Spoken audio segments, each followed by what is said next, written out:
हरे कृष्णा। तो 2 दिन के बाद आप सब क्या ऑब्जर्व करेंगे? निर्जला एकादशी। लेकिन निर्जला एकादशी से पूर्व आज भी बड़ा त्यौहार है। आज हमारे गौड़िया वैष्णव आचार्य, गौड़िया वैष्णव परंपरा के एक बहुत ही विशेष आचार्य श्रीपाद शिला बलदेव विद्याभूषण जी का तिरोभाव है, और उनके बारे में जानने का केवल आज ही का दिन है, क्योंकि उनका आविर्भाव पता नहीं है। और आज हमारी परंपरा में केवल पुरुषों को ही आचार्य बनने को नहीं मिला, जैसा कि सब सोचते हैं। गंगा माता गोस्वामिनी का भी आविर्भाव है, वो भी हमारी परंपरा की एक आचार्य हैं। और आज गंगा पूजा भी है, क्योंकि श्रीपाद बलदेव विद्याभूषण का तिरोभाव है, तो तिरोभाव गीत गाएंगे और फिर उनके जीवन से चर्चा करने।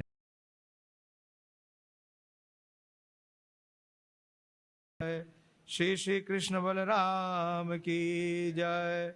श्री श्री जगन्नाथ बलदेव साजू की जय। निताय और सुंदर की जय। जय अनिल प्रेमाधन ना प्रचुर।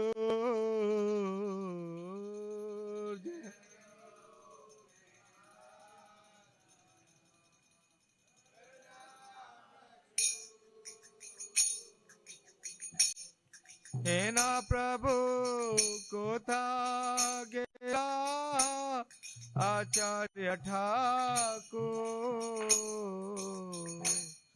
हे ना प्रभु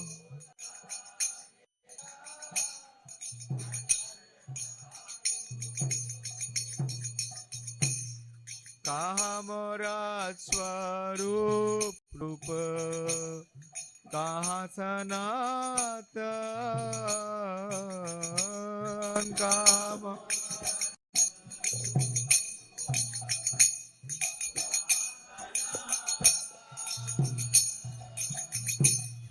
कहाँ दास रघुनाथा पतित पावन। कहाँ दास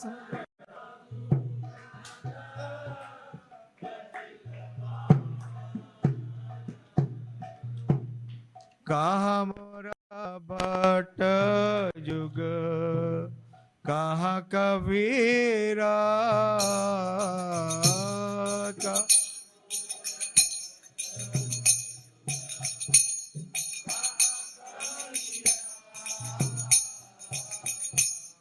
एक काले को था गौर नटरा। एक काले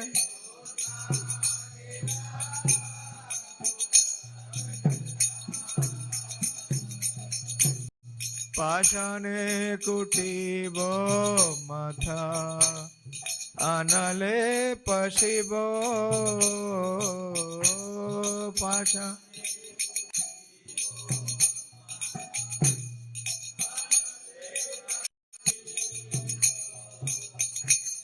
गौरंग गुणेरा निधि कोथा गेले पाबो। गौरंग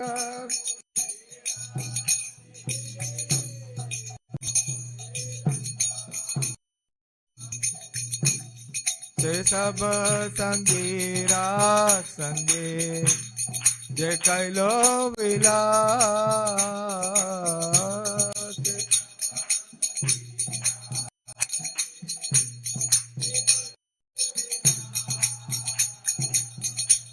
से संग न पाया कांगे नरोत्तम दास।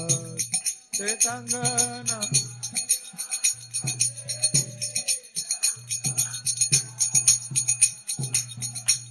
जय अनिल प्रेमा धन करुणा प्रचुर। जय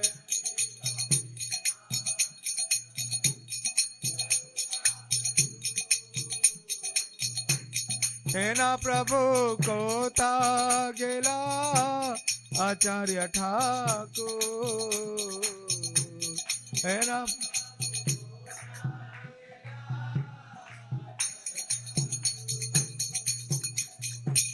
जय ओम विष्णुपाद परमहंस परिवाजकाचार्य अष्टोत्तर शत श्रीमद कृष्ण कृपा श्री मूर्ति अभय चरना रविंद भक्ति विधान स्वामी शील प्रभुपाद की जय।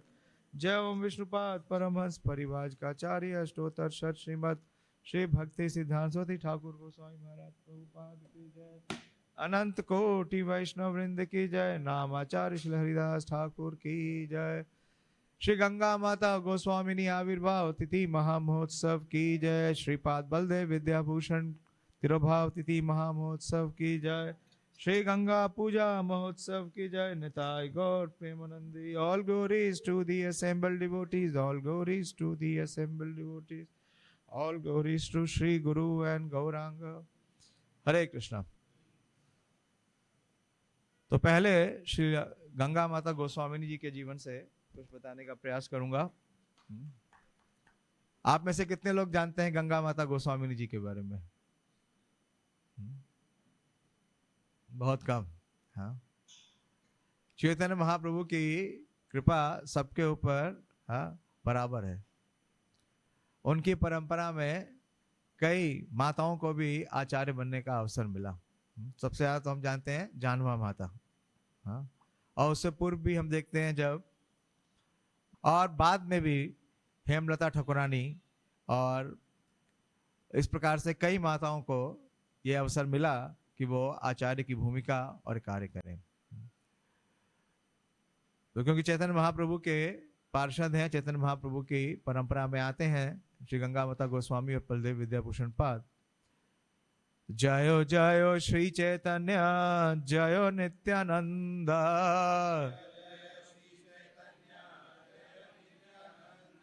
जय द्वैत चंद्र जय गौर भक्त वृंदा, जयो जयो श्री चैतन्य जयो नित्यानंद,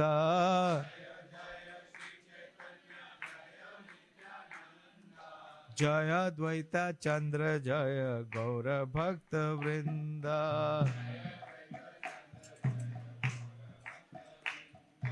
जयो जयो श्री चैतन्य जयो नित्यानंद,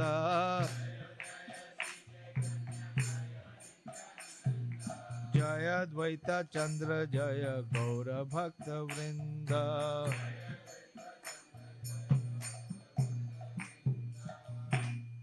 श्री गंगा माता गोस्वामिनी, ये चरित्र बहुत ही विशेष है और इनके बारे में बहुत कम वर्णन आता है, लेकिन बहुत विशेष वर्णन है। जब बंगाल में चैतन्य महाप्रभु के प्रवर्तन से कृष्ण भावनामृत का प्रचार हुआ, लेकिन जब महाप्रभु अप्रकट हो गए, नित्यानंद प्रभु अप्रकट हो गए, और महाप्रभु के जितने पार्षद हैं वो सब महाप्रभु की विरहा वेद से, भावना से बहुत ही व्याकुल थे, तो उन सब ने क्या किया? एकांतवास किया। तो प्रचार क्या हो गया? स्थगित हो गया। तो जानवा माता ने 3 वैष्णवों को भेजा, श्री श्रीनिवास आचार्य, श्री श्यामानंद पंडित और श्री नरोत्तम दास ठाकुर। लेकिन उनके बाद फिर से एक रिक्तता आई। तो ऐसे में श्री गंगा माता गोस्वामिनी जी का आविर्भाव होता है। पहले मंगलाचरण करेंगे और फिर उनके जीवन चरित्र से कुछ जानने का प्रयास करेंगे। ओम अज्ञान तिमिरन्धस्य ज्ञानांजन शलाकया चक्षुरुन्मीलितं येन तस्मै श्री गुरुवे नमः। श्री चैतन्य मनोभीष्टं स्थापितं येन भूतले स्वयं रूप कदा मह्यं ददाति स्वपदान्तिकं। वन्देऽहं श्रीगुरो श्रीयुतपदकमलं श्रीगुरून् वैष्णवांश्च श्रीरूपं साग्रजातं सहगण रघुनाथान्वितं तं सजीवं साद्वैतं सावधूतं परिजनसहितं कृष्ण चैतन्य देवं श्रीराधा कृष्ण पादान् सहगण ललिता श्री विशाखान्वितं च। हे कृष्णा करुणा सिंधु दीनबंधु जगतपते गोपेश गोपिका कांत राधा कांत नमोस्तुते ताप्त कांचन गौरांगी राधे वृंदावनेश्वरी वृषभानुसुते देवी प्रणमामि हरिप्रिये वाञ्छाकल्पतरुभ्यश्च कृपा सिन्धुभ्यैव च पतितानां पावनेभ्यो वैष्णवेभ्यो नमो नमः। जय श्री कृष्ण चैतन्य प्रभु नित्यानंद श्री अद्वैत गदाधर शिवासादि गौर भक्त वृंद। हरे कृष्णा कृष्णा कृष्णा हरे हरे हरे राम राम राम हरे हरे। नमो विष्णुपादाय कृष्ण प्रेष्ठाय भूतले श्रीमते भक्ति वेदांत स्वामिनिति नामिने नमस्ते सारस्वते देवे गौरवाणी प्रचारिणे निर्विशेष शून्यवादी पाश्चात्य देशतारिणे। हरे कृष्णा। तो जब चैतन्य महाप्रभु अंतर्ध्यान हो गए और उनके सब पार्षद जब बहुत विरह वो महसूस कर रहे थे, तो उस समय बंगाल में बहुत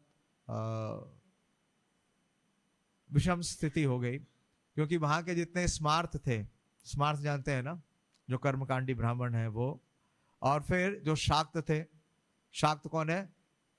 हाँ, देवी के उपासक, दुर्गा देवी के सबसे ज्यादा उपासक कौन से प्रांत में है? बंगाल में। हाँ, और उसके साथ ही सहजिया भी आ गए।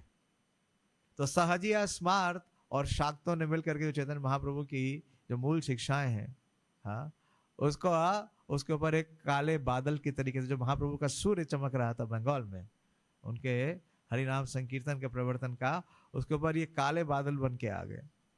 और इन काले बादलों को छिन्न भिन्न करने के लिए श्री जानवा देवी बंगाल आती हैं और श्रील जीव गोस्वामी से इन तीन आचार्यों को आकर के प्रचार करने के लिए बोलती हैं। तो श्रील विश्वनाथ चक्रवर्ती, श्री नरोत्तम दास ठाकुर और श्री श्रीनिवास आचार्य, ये लोग बंगाल में प्रचार करते हैं। नरोत्तम दास ठाकुर कौन से प्रांत से आते हैं? खेतुरी से। खेतुरी कहाँ पे है?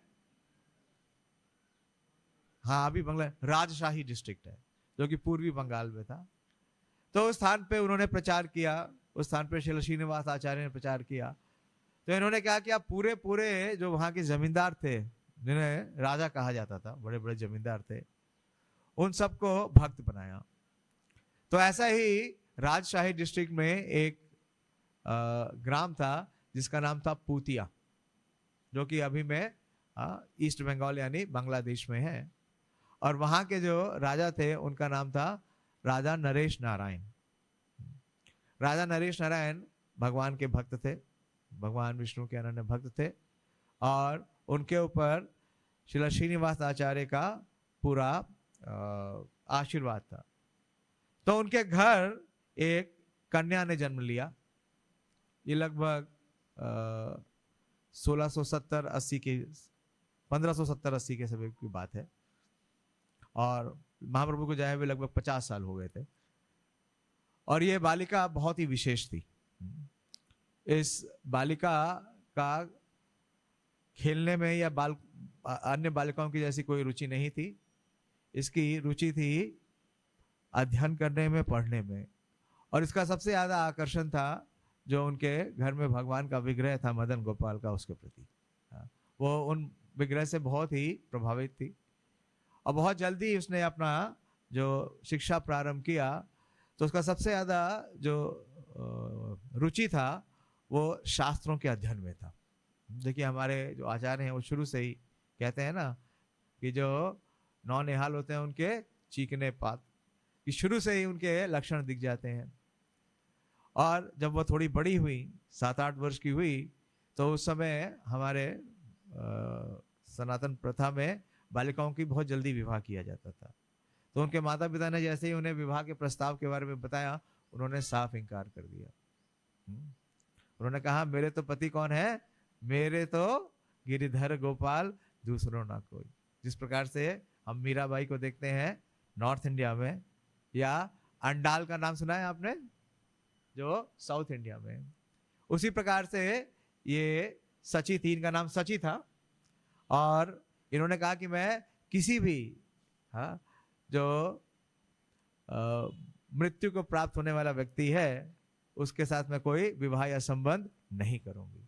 और उनका किसी पुरुष में या किसी राजकुमार में कोई आकर्षण नहीं था, उनका आकर्षण केवल मदन गोपाल में था। तो उन्होंने विवाह करने से बिल्कुल साफ इंकार कर दिया। लेकिन समय इसी तरह बीता और उनके माता और पिता दोनों का देहांत हो गया। तो ये उनकी अकेली संतान थी। तो राज्य का जो भार था वो स्वाभाविक रूप से इनके ऊपर आ गया। लेकिन ये राजकाज में इनका कोई रुचि नहीं था, इनका भोग और ऐश्वर्य से कोई लेना देना नहीं था। हाँ, ये विरक्ति और कृष्ण भक्ति में लगी हुई थी। तो इन्होंने अपने रिश्तेदारों को राज्य सौंपा और वो चली गई तीर्थ यात्रा पे, तीर्थ का दर्शन करने। तो बंगाल से जगन्नाथपुरी समीप में है। तो सबसे पहले ये जगन्नाथपुरी जाती हैं और जगन्नाथपुरी में भगवान जगन्नाथ का दर्शन करती हैं। और जब भगवान जगन्नाथ का दर्शन करती हैं तो बहुत भाव विभोर हो जाते हैं, क्योंकि भगवान जगन्नाथ, आपके यहाँ भी जगन्नाथ जी विराजते हैं, बड़ा ही विशेष विग्रह है। यह विग्रह विशेष क्यों है? क्योंकि जो भाव है वो बहुत ही विशेष है। कौन सा भाव है जगन्नाथ जी का? जगन्नाथ जी का कौन सा भाव है? हाँ, सेपरेशन। किसके साथ सेपरेशन? हाँ, श्रीमती राधा रानी का। राधा विरह विधुर या गोपी विरह विधुर। भगवान उद्धव जी से बोलते हैं कि मेरा शरीर तो यहाँ है, जब उन्होंने मथुरा से भेजा, लेकिन मेरी आत्मा और मेरा मन कहाँ है? वो ब्रज में है। तो जगन्नाथ जी का जब दर्शन करती हैं तो उनके हृदय में भी क्रंदन होने लगता है। उनको कृष्ण से बहुत विरह फील होता है और उनको हृदय में ये प्रेरणा मिलती है कि अब उन्हें कहाँ जाना चाहिए? अब उन्हें व्रजभूमि जाना चाहिए। तो देखिए, फिर जगन्नाथपुरी से वो व्रजभूमि की यात्रा करती हैं। और कैसे यात्रा करती हैं? राजकुमारी थी लेकिन पैदल यात्रा करती हैं। और जब वो व्रज में पहुंचती हैं तो व्रज में उस समय जो सबसे मुख्य स्थान था, व्रज का जो हेडक्वार्टर है वो को क्या है? गोविंद देव जी का मंदिर। गोविंद देव जी का मंदिर। वो आती हैं और गोविंद देव जी का दर्शन करती हैं। और वहां पे जो गोविंद देव जी के महंत थे, जो पुजारी थे, सेवायत थे, वो थे श्री हरिदास पंडित। हरिदास ठाकुर नहीं। हाँ, हरिदास ठाकुर तो चैतन्य महाप्रभु के समकालीन थे। ये जो हरिदास पंडित हैं, ये आचार्य रत्न जी के शिष्य थे। और ये जो आचार्य रत्न है ये श्री गदाधर पंडित के शिष्य हैं। हाँ, तो इसका वर्णन श्री चैतन्य चरितामृत में भी आता है कि जब वो मिली श्री हरिदास पंडित से तो बहुत ही प्रभावित हुई, क्योंकि गोविंद देव जी की जो सेवा है वो बड़े ही ऐश्वर्य के साथ की जाती थी।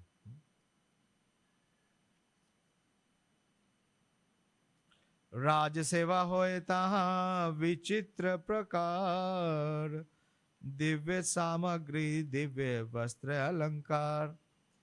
तो वहां पर गोविंद देव जी की नाना प्रकार से राजसी सेवा की जाती थी।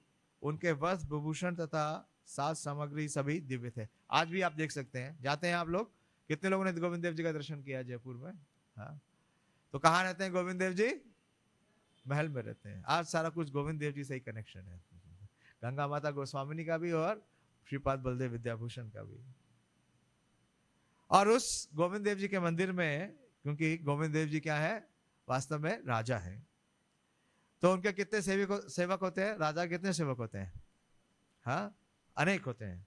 सहस्त्र सेवक सेवा करे अनुक्षण, सहस्त्र वदने सेवा ना याए वर्णन।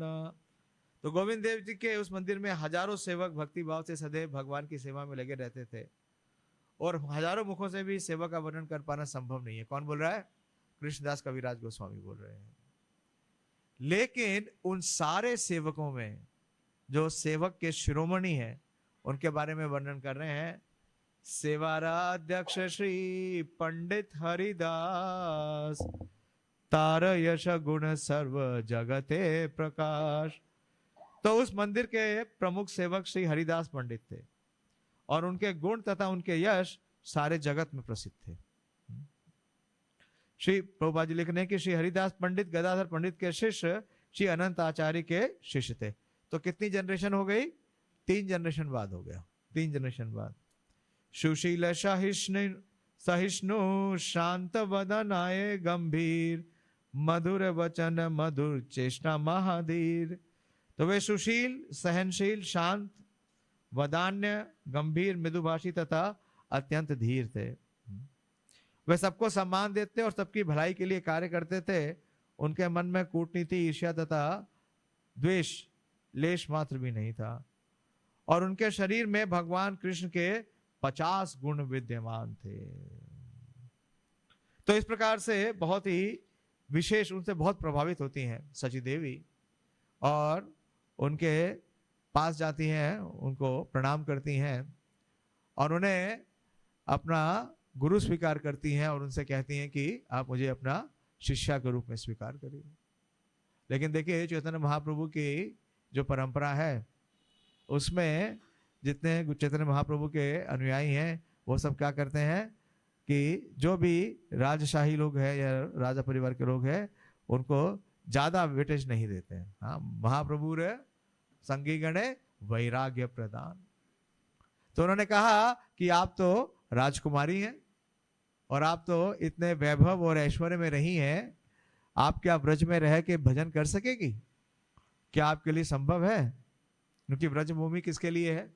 श्री प्रभुपाद जी ने कहा कि ब्रज में कितने दिन से ज्यादा नहीं रहना? 3 दिन से नहीं, क्योंकि ये स्थान किसका है? ब्रज भूमि किसका स्थान है? गोस्वामियों का। चैतन्य महाप्रभु ने किन्हें भेजा? गोस्वामियों को। गोस्वामी क्या करते हैं? बड़ी कठिन तपस्या करते हैं और बड़ा ही गंभीर भजन करते हैं। तो जब तक तपस्या नहीं करेंगे तब तक भजन करना संभव नहीं है। तो उन्होंने उनकी परीक्षा ली और सची देवी ने अपना सारा जो राजावेश था या जो अलंकार थे या उनके आभूषण थे या वस्त्र थे सब कुछ त्याग दिए और बहुत ही गंभीर रूप से वो हरि नाम करने लगी और कुछ ही समय में उनका जो शरीर है बहुत ही जर्जर हो गया। ये देखकर हरिदास पंडित बहुत प्रसन्न हुए। जब श्री रघुनाथ दास गोस्वामी वृंदावन आए, पुरी आए चैतन्य महाप्रभु का आश्रय लेने के लिए, तो उनका आश्रय दिया श्री स्वरूप दामोदर गोस्वामी से और जब उन्होंने वैराग्य दिखलाया तो चैतन्य महाप्रभु बहुत प्रसन्न हुए। उसी प्रकार से हरिदास पंडित बहुत प्रसन्न हुए और उन्हें अपना शिष्या के रूप में स्वीकार कर लिया और शिष्या के रूप में स्वीकार करने के बाद उन्हें पहले आदेश दिया कि आप राधा कुंड में जाओ और राधा कुंड में जा करके वहां पे उनकी एक और शिष्या है जिनका नाम था विष्णु प्रिया देवी और उनका संग करिए और उनके साथ आप इंटेंस भजन करिए। और ये विष्णु प्रिया देवी रहती थी, लक्ष्मी प्रिया देवी रहती थी राधा कुंड में। तो दोनों शिष्याएं गुरु का आदेश लेकर के सची देवी अब आ गई राधा कुंड और डेली 3 लाख भगवान का नाम करने लगी। पहले से ही लक्ष्मी प्रिया देवी कर रही थी और डेली वो गोवर्धन की परिक्रमा करती और इस प्रकार से उनका भजन बहुत अच्छा चल रहा था। लेकिन कुछ समय बाद ही उनके गुरु श्री हरिदास पंडित ने उन्हें बुलाया और आज्ञा दी कि मैं चाहता हूं कि अब आप जगन्नाथपुरी लौट जाएं। और जगन्नाथपुरी में वहां पे श्रीपाद सार्वभौम भट्टाचार्य का जो निवास स्थल है वो क्या हो चुका है? वो पूरी तरह जर्जरित हो चुका है। आप वहां जाइए और उसकी जो गरिमा है उसे पुनर्स्थापित करिए। और जो श्रील सार्वभौम भट्टाचार्य के पूजित शालिग्राम विग्रह है दामोदर शिला, उसका आप सेवा करिए। तो इस प्रकार से उन्हें फिर वापस ब्रज से कहां भेजा गया? जगन्नाथपुरी। और जब वो जगन्नाथपुरी में आई तो बताइए, अकेली महिला, हमारे सभी आचार्यों ने, हाँ, चाहे वो पुरुष के वेश में आए हैं, चाहे वो स्त्री के वेश में आए हैं, उन्होंने बहुत संघर्ष किया। प्रभुपाद जी भी कैसे गए? अकेले। ये भी अकेली आई। और जब ये पहुंची जगन्नाथपुरी में, तो देखती हैं कि वो जो स्थान है श्रील सार्वभौम भट्टाचार्य जी का निवास स्थल, वो पूरी तरीके से क्या हो चुका है? जर्जरित हो चुका है। वहां कोई निवास नहीं करता था। और बड़ा यत्न करके उन्होंने उस शिला को ढूंढ लिया, दामोदर शिला का, और बड़ी ही निष्ठा के साथ उन्होंने वहां उसकी उपासना करनी शुरू की, वहां पूजा करनी शुरू की। और क्योंकि इन्होंने इतना अध्ययन किया था शास्त्रों का और इतना श्रवण किया था ब्रज में, इन्होंने अपनी श्रीमद् भागवतम की कक्षा प्रारंभ की। और जब ये श्रीमद् भागवतम पे व्याख्या करने लगी, तो जगन्नाथपुरी में बहुत से वैष्णव इनको सुनने के लिए आने लगे। यहां तक कि जगन्नाथपुरी के जो राजा थे महाराज मुकुंद देव, वो भी इनका भागवतम कक्षा सुनने के लिए आने लगे। श्री श्री राधिका रमन जू की जय, श्री श्री कृष्ण बलराम की जय, जगन्नाथ बलदेव सुभद्रा जू की जय, निताई गौर सुंदर की जय। तो इस प्रकार से इनकी ख्याति बड़ी दूर दूर तक फैल गई। और महाराज मुकुंद देव इनकी व्याख्या से बहुत प्रभावित हुए, और इनकी व्याख्या इतने प्रभावित हुए, और महाराज मुकुंद देव को भगवान जगन्नाथ ने स्वप्न दिया। जानते हैं, जो पुरी के राजा हैं वो भगवान के अनन्य भक्त हैं, और भगवान कोई भी आदेश कैसे देते थे? स्वप्न के द्वारा। तो मुकुंद देव को भगवान जगन्नाथ ने स्वप्न दिया कि मेरी जो भक्तिन है सची देवी, इनको आप श्वेत गंगा, जगन्नाथपुरी मंदिर में गए आप लोग? हाँ, तो वहां पे श्वेत गंगा है। श्वेत गंगा कैसे पड़ी? क्योंकि पूर्व में एक पुरी के राजा थे जिनका नाम था महाराज अश्वेत, और वो जगन्नाथ जी के लिए रोज भोग की व्यवस्था स्वयं करते थे। स्वयं भगवान जगन्नाथ को भोग लगाने के लिए जाते थे। एक दिन जब वो भोग लगाने गए, तो देखते हैं कि देवता लोग उनसे पहले ही आके जगन्नाथ जी को भोग लगा दिए। और जो देवताओं का भोग था वो बहुत ही विशेष था। उसमें कई दिव्य प्रकार के प्रिपरेशंस थे।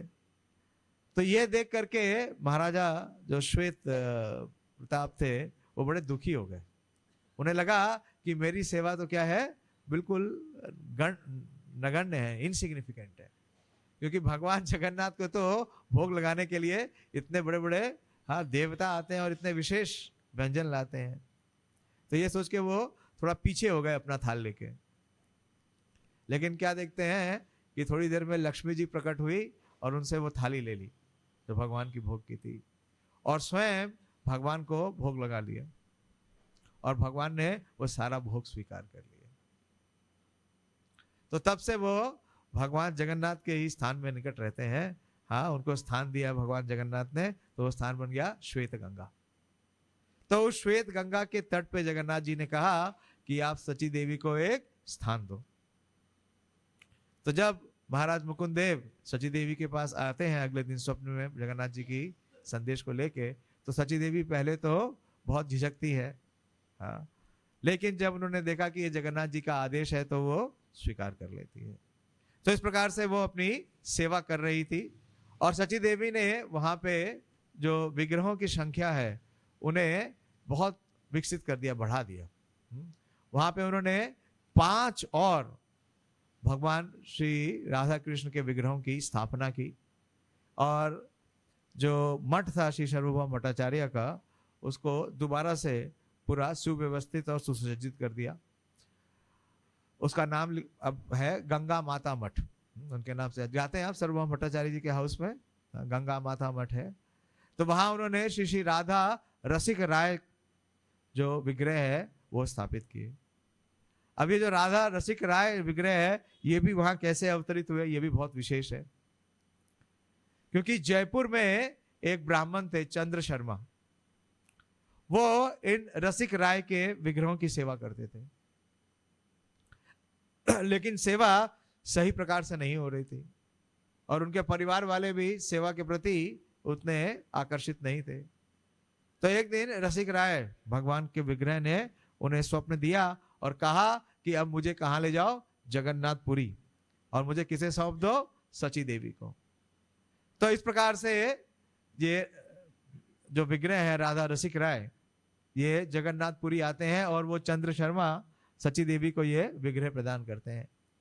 तो इनको उन्होंने स्थापित किया और इनके साथ ही साथ श्री राधा श्याम सुंदर, श्री राधा मदन मोहन, श्री राधा विनोद और श्री राधा रमन, ये 5 राधा कृष्ण के विग्रहों की स्थापना की। इसके अलावा वहां पे जो दामोदर शिला थी शालिग्राम के रूप में शिला सर्वभौम भट्टाचार्य का, हाँ, उसकी तो वो सेवा कर ही रही थी। और इनके पास गौरांग महाप्रभु का एक नर्तन वेश में विग्रह था और गोपाल डिटीज। तो इतने सारे विग्रहों की वो सेवा करती, हाँ, दिन भर विग्रहों की सेवा करती और शाम को श्रीमद् भागवतम पे प्रवचन करती। तो इस प्रकार से अपने गुरु का आदेश वो अपने सर पे रखी हुई थी। उनके गुरु ने कहा था कि तुम जगन्नाथपुरी छोड़ के कहीं नहीं जाना। इन्होंने विवाह नहीं किया, तो एक तरीके से इनको क्या दिया, क्षेत्र संन्यास। तो कुछ समय के बाद, हाँ, एक बड़ा, जैसे आज क्या है, गंगा पूजा है ना, तो गंगा पूजा में सबसे बड़ा प्रयोजन क्या है, गंगा जी की वर्शिप का सबसे बड़ा प्रयोजन क्या है, गंगा में स्नान करना। हाँ, तो एक स्नान करने का बहुत बड़ा उत्सव आया जिसे कहते हैं महावारुणी स्नान। तो जितने भी जगन्नाथपुरी के वैष्णव हैं या भक्त हैं, वो सब कहां जाने लगे, गंगा जी में जाने लगे स्नान करने के लिए, महावारुणी स्नान। लेकिन ये तो अपने आदेश से बंधी हुई थी, जो गुरु का आदेश है ये बाहर छोड़ के जा नहीं सकती थी। तो इनकी इच्छा हुई मन में कि ये क्या करें, ये स्नान करें। तो ये स्नान करने के लिए कहां चली गई, श्वेत गंगा, जो जगन्नाथ जी में ही है। और जैसे ही ये श्वेत गंगा में प्रवेश करती हैं, तो श्वेत गंगा में एक बड़ा ही तूफान आ जाता है। इतनी लहर इतनी जोर से आती है कि वो लहर इनको खींच करके श्वेत गंगा से जगन्नाथ जी का जो गर्भगृह है उसके सामने ले जाती है और पूरे जगन्नाथ जी के गर्भगृह में भी गंगा प्रवाहित हो जाती है। तो अगले दिन सवेरे जब जगन्नाथ जी का पट खुलता है तो देखते हैं कि जगन्नाथ जी के चारों तरफ क्या है, गंगा है और वहां ये सची देवी खड़ी हुई है। तो पंडे ये सब देखते हैं तो पंडे बड़े ही आश्चर्य में आ जाते हैं। बिना हमसे आज्ञा लिए हुए या बिना परमिशन के जब पट बंद थे तो अंदर कैसे पहुंच गई, किस प्रकार से अंदर पहुंच गई। अब उन्हें क्या पता कि गंगा जी स्वयं लेके गई हैं। तो बड़े क्षुब्ध हुए, उन्होंने इन्हें तुरंत गिरफ्तार कर लिया और गिरफ्तार करके एक कारागार में डाल दिया। राजा को नहीं पता है।